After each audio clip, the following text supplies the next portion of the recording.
Hey guys, and thank you for watching. I'm so excited for the video that I have for you today because it's been something that I've been wanting to film for a while. I am going to share 8 tips for beginners with you today. These are 8 tips and tricks that I've learned throughout the years, and these are often questions that I'm asked by friends and family members who are not avid makeup lovers like myself.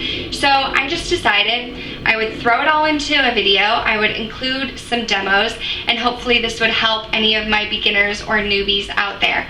So if you want to learn 8 tips and tricks on how to apply flawless makeup, please keep on watching. Most of us, when we're wearing makeup, we're not usually wearing it for just a couple hours. We're usually wearing makeup either because we have to go to work, where typically people work 6 to 8 hours, or we have an event like a wedding or a birthday, and you're going to be wearing your makeup for an extended period of time. So I've had friends and family members ask me, how can they get their makeup to last longer without breaking up, or without looking dry, or without fading away? And so my answer to that is to find a primer, to use a foundation primer that meets your skin's needs, that will help your makeup stay longer. Now, depending on what kind of issues you have with your face, that will determine what kind of primer will be best for you. For example, I have a friend who has a lot of redness on her skin. So when she looks for primers, she needs to look for color correcting primers. Primers like, I think Smashbox has one, I'll insert a photo if I can find it, that has like a greenish color in it, or a green salmon color mixed in it. Primers like that will help to tone down redness, and that will give your skin a nice even base to work with. If you're like me and you have dry skin, you want to look for some hydrating primers. My favorite is by Too Faced. It is the Hangover RX primer. This is the replenishing face primer. It has coconut water, probiotic based ingredients, and skin revivers, and it's silicone free. So I like to use this primer because it hydrates my skin, but it also leaves it a little bit tacky. If you find that your primer is a little bit tacky, that's a good clue, a good hint that it's going to have your makeup stick to it and last a little bit longer, without leaving your skin looking dry and patchy. Another good primer for my dry skin girls is some kind of illuminating primer. That gives your skin like a glow from within without looking greasy. And I really like this Becca Backlight Priming Filter. I like to use this especially under BB creams or CC creams. Those are more of like a lighter foundation texture. If you're wearing a heavier foundation, more full coverage, then you might not be able to see this primer underneath. But if you're using more of a lighter coverage foundation, this gives your skin a really nice glow. If you have oily skin, you want to find primers that are mattifying and oil free. So a couple primers, now I'm not an expert on oily skin, but a couple primers that I think would be worth looking at is the Murad Invisibler Perfecting Shield.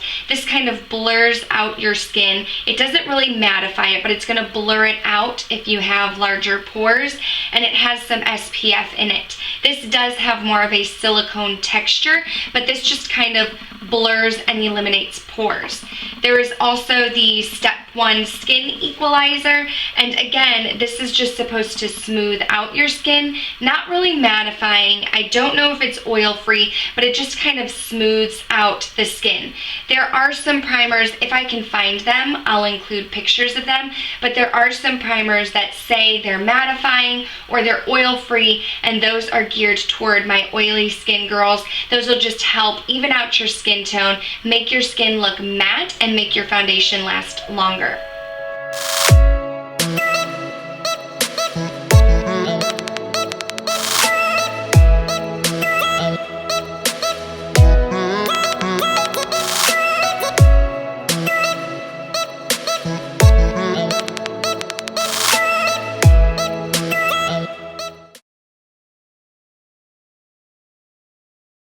Another question that I think is really common is how can you match your foundation to your skin tone. Now, there are a couple things to just be aware of when you're trying to match your foundation to your skin tone. You can be warm toned, cool toned, or neutral. If you are warm toned, like I am, that means you have more of a yellow undertone to your skin. That means your skin is a little bit warmer, more olive, more yellow, and not so much pink or red. If you are cool toned, that means you have a little bit more pink in your skin or a little bit more red, and you kind of work better with cooler silvers and mauves, taupey shades, more cooler toned shades. Or you can be neutral. I think a lot of people are neutral because it's a little bit of a mixture of the warm bronzy gold tones and the cooler silver red tones mixed together gives you more of a neutral shade. If you are having a hard time deciding if you are cool toned or warm toned, you can always go into Sephora, and in Sephora they can do a color IQ test. And they take this little device on your bare skin. If you have makeup, they'll just take a little bit off on your chin. They put this up to your skin and it will tell you what your skin tone is. And they will help you in Sephora find foundations that match your specific skin IQ. Now, you can't really do that at the drugstore. So once you go into Sephora and you find your skin IQ tone, you can shop at Sephora to get foundations there, or there is a website that you can use that I found, and you can punch in the shades that you know you are, and they will help you find comparable foundations. And the website that I'm talking about is foundation.com, and I'm gonna try to show you how to use it. So on foundation.com, you just hit get started, and they want you to put in some of your existing foundations that you know work for you. So the foundation that I have in front of me is the Makeup Forever Stick Foundation in the shade 120. So you can go to the brand. So I need to scroll down to Makeup Forever. Okay, I'm in the A, so I'm just gonna start typing it in. And then once you click the brand, they are asking you which specific foundation. So this is the Ultra HD Stick Foundation, and then they want to know the shade. So my shade is 120. Now, if you have multiple foundations that you know work for you, it's better to add those. I try to add maybe 2 or 3, but if you only have one, just type that one in. But I can do add another match. Another one that I know works really well for me is from Urban Decay, and it is the Naked Skin Foundation. It's the Naked Skin Weightless Ultra Definition Liquid Makeup, and I'm in the shade 3.0. And then you can stop here, you can add some more, but when you're ready, just go to Find My Matches, and it's going to give you several foundations that, based on those 2 shades, would work for you. You can save your matches by having them emailed to you, which is what I do, or you can just look at them and it tells you MAC, Bare Minerals, NYX, L'Oreal. I mean, it gives you several different brands. So this is really good if you are going to go to the drugstore to find which shades would work for you.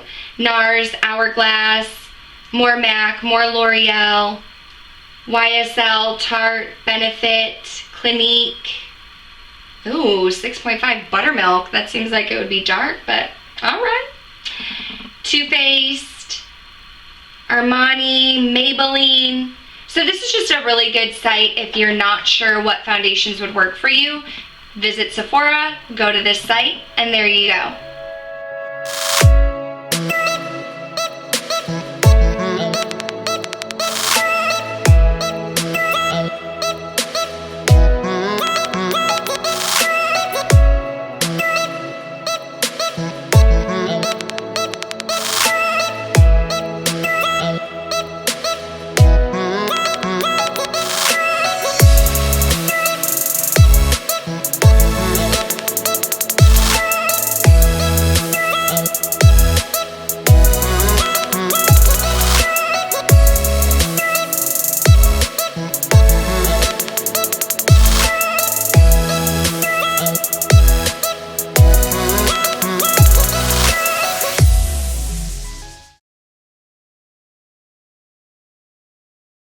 So I was talking to one of my girlfriends who is not into makeup like I am, and she said that her and her husband were taking some professional photos together, and she did her own makeup, and she said that when she looked in the mirror, it looked good. It looked like she had a lot of makeup on, it looked nice, but she said once they got the pictures back, her face just looked kind of plain, kind of flat, and she wanted to know how she could give her face some extra dimension and make it look more natural, but like she had makeup on.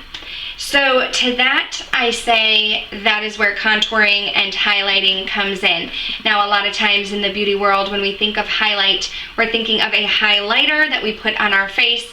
And yeah, that helps. That's beautiful. It's an extra pop on your face. But I don't think for the everyday girl that's necessary or that you have to do it. I'm talking about highlighting with concealer. And the purpose of highlighting and contouring is to bring shadows to your face where you want it to look more chiseled in and more sunken in, which is typically the hollows of your cheeks, under your chin, and on the top of your forehead, and then using some kind of concealer to brighten up underneath your eyes, typically down the nose, a little bit in the center of the forehead. I do it on the chin, and I also go underneath my contour as well. So for highlighting, you can use any kind of concealer. Today I used the Tarte Shape Tape Concealer. I also like the Urban Decay Naked Skin Concealer. Or if you're just looking for something from the drugstore, the Maybelline Fit Me Concealers work fine as well. And for contour, I like to use Benefit Hoola Bronzer. This is the original bronzer, not the light. If you are very, very fair skinned, they do have Hoola Light. I've also been using this contour shade from Makeup Geek. It's the shade in Warm Fair, and I use that to kind of chisel out my cheekbones. Now, the important thing when you're trying to choose a contour shade is you don't want something that's going to be like orange or red. You want it to be almost more of like a cool toned, like a little bit gray. But you don't want to get too gray. You want it to be like a tan brown gray. The thing I like about Benefit Hoola is it's just like a flat matte brown. There's no like orange in it or anything like that. And if you want a more pronounced contour, you want it to be very sharp, very chiseled, then you need to use some kind of tapered brush. I like this Morphe Y11 brush from the Gilded set. It's nice and tapered, so you can really put that in the hollows of your cheeks, and it's just going to really chisel it and make it look more sharp.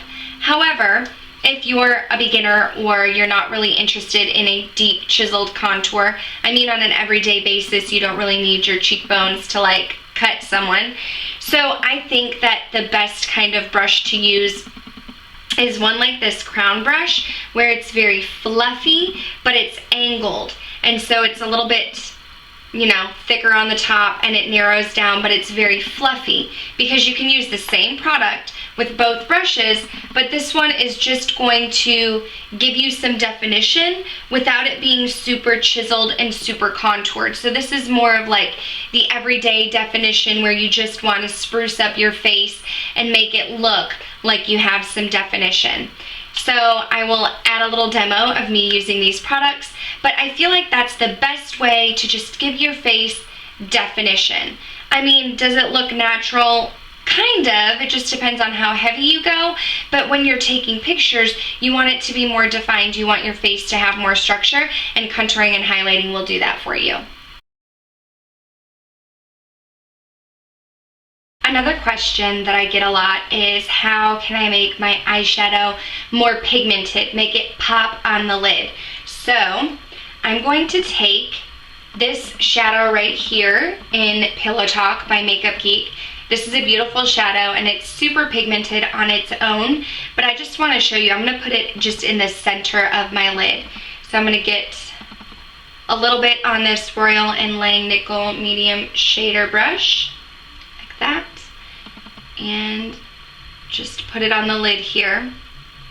You can see that it's really pigmented, but when you spray it with a little bit of Fix Plus or any kind of setting spray, Urban Decay All Nighter spray, a spray bottle with some water in it, any kind of liquid that would be safe for your eyes.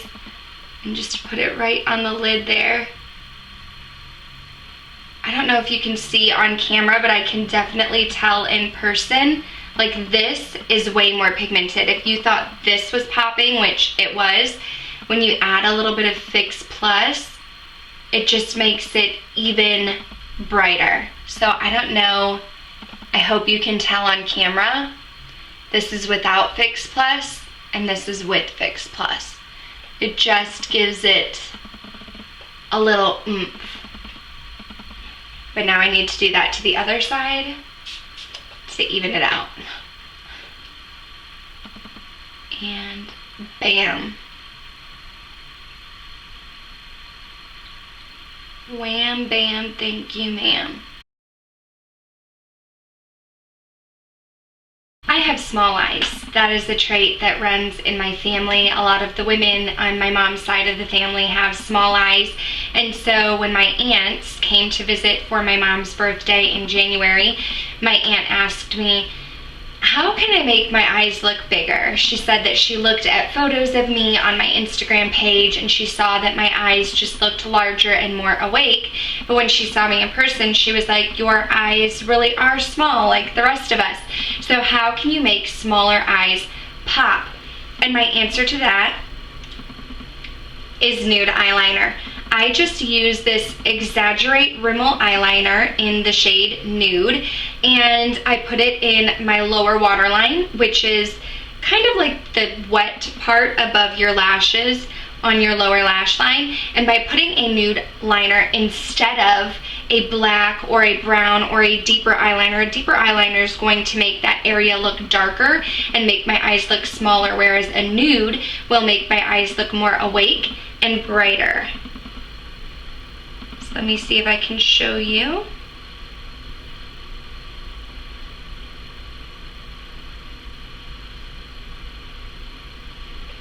So this is the eye with the nude liner, and this one does not have nude liner. And I don't have a viewfinder, so I don't know if you can tell, but this eye just looks a little bit larger because I do have that nude to make my eyes look a little bit wider and more awake.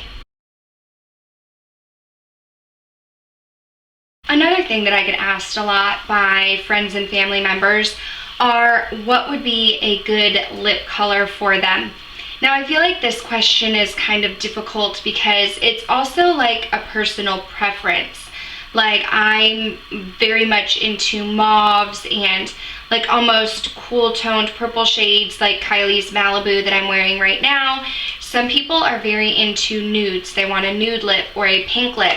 So it's definitely a very subjective question and it all depends on your personal taste.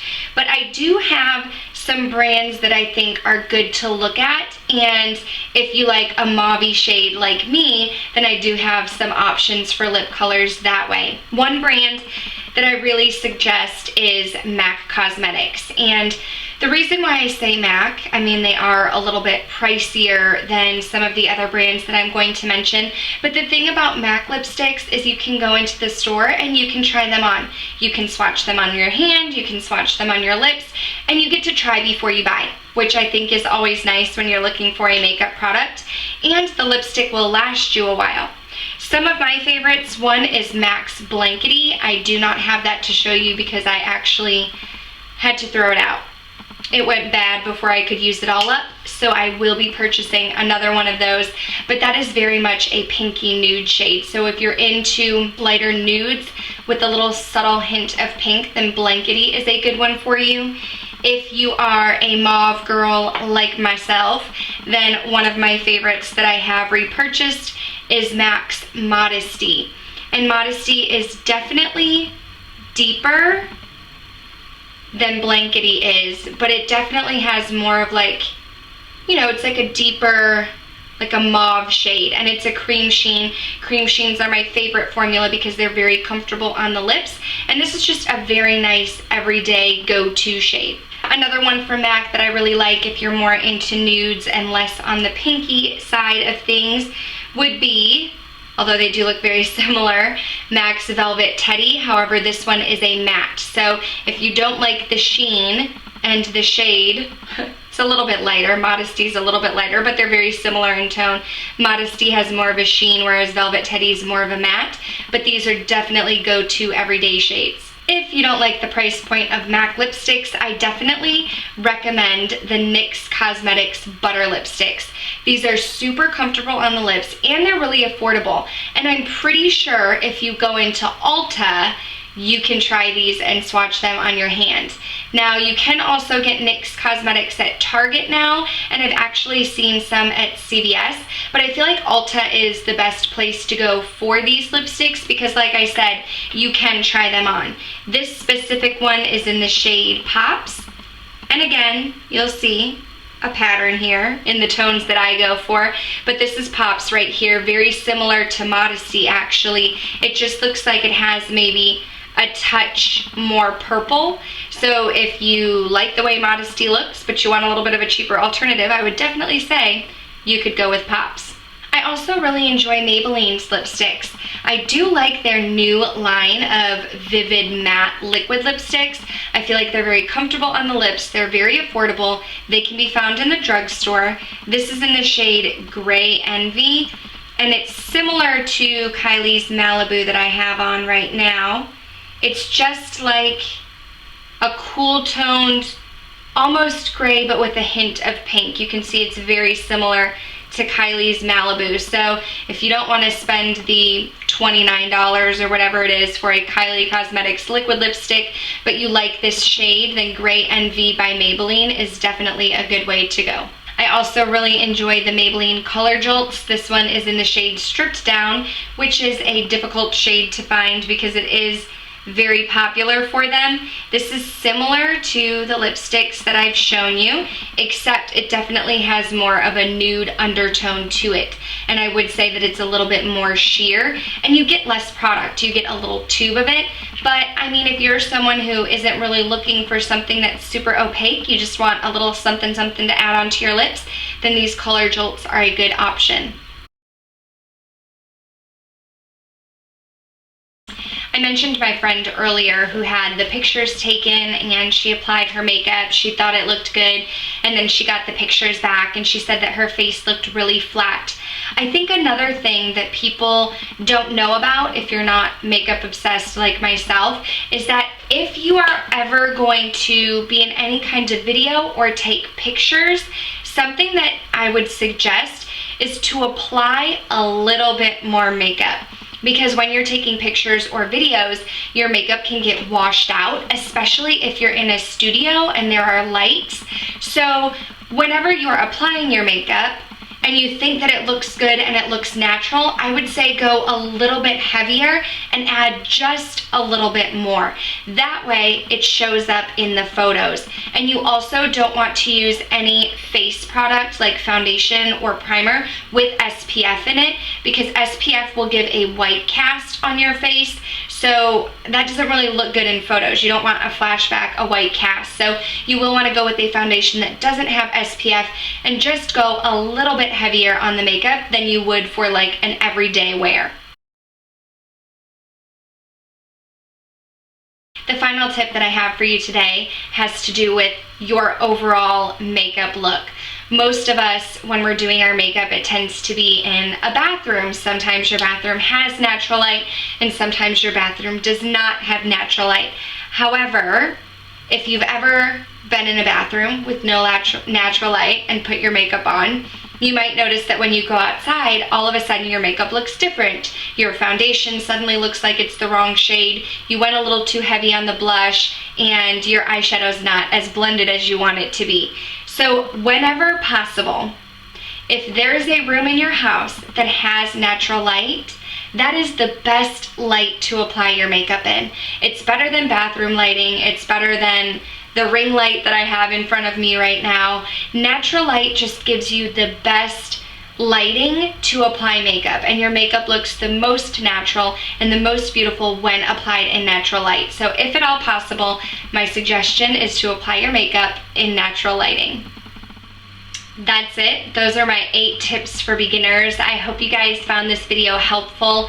If you did, please give it a thumbs up so I know that you enjoyed it. If there are any other makeup questions that you have that I didn't answer, like maybe how to apply false lashes, or I get asked about my brows a lot. So I do have a brow video and a winged liner video that I will link down below. But if there's anything else you're wondering, or any other tips or tricks that you are curious to know more about, just leave those in the comments down below. If I have enough questions, then I'll go ahead and do a part 2 of this video. Those were some of the questions that I most commonly asked that I wanted to share with you guys today. If you are not already, please subscribe before you go. I try to upload twice a week on Wednesdays and Saturdays, although the past couple of months I've had a couple weeks where I just got 1 video up there. But I try. I always try for 2. Thank you guys so much for watching. I hope you enjoyed this video. I hope you subscribe before you go, and I'll talk to you guys later. Bye.